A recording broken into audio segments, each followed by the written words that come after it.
அனைவருக்கும் வணக்கம். திருவண்ணாமலையில் எத்தனையோ தடவை கிரிவலம் வந்தாச்சு. மலையில் ஏறி போகலாங்கிறது எனக்கு தெரியாது. ரமணாசிரமம் ரமணரை வணங்கிட்டு கொஞ்சம் மேலே போய் பார்க்கலான்னு போனால் மலை மேலே போகிறதுக்கான ஒரு என்ட்ரன்ஸ் இருந்துச்சு. அங்கே நிறைய ஜீவ சமாதிகள், தியான குகைகள் இருப்பது தெரிஞ்சதும் மிக பரவசத்துடன் மலை ஏற ஆரம்பித்தேன்.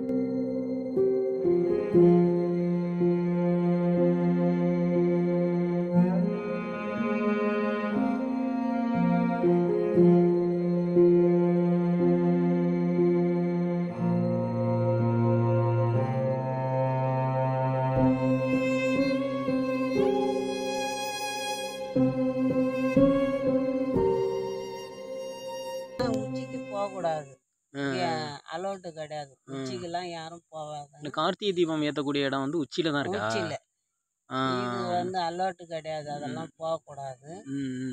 இது இங்க மட்டும் பார்த்துட்டு போகலாம். மேலே போகிறதுக்கு மேல அனுமதி கிடையாது.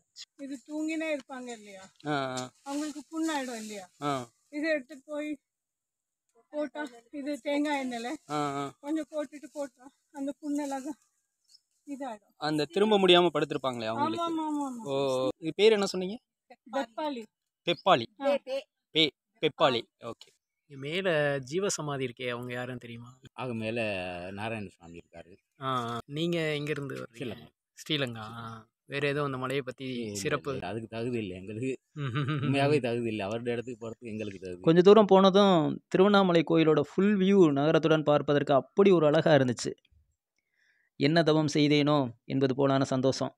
இயற்கையின் எழில் நம் கண்ணை விரிய வைக்கிறது. இயற்கையே கடவுளாக. இளையராஜா சார் பாடினது தான் நினைவுக்கு வந்துச்சு. காரணமின்றி கண்ணீர் வரும் உன் கருணை விழிகள் கண்டால்.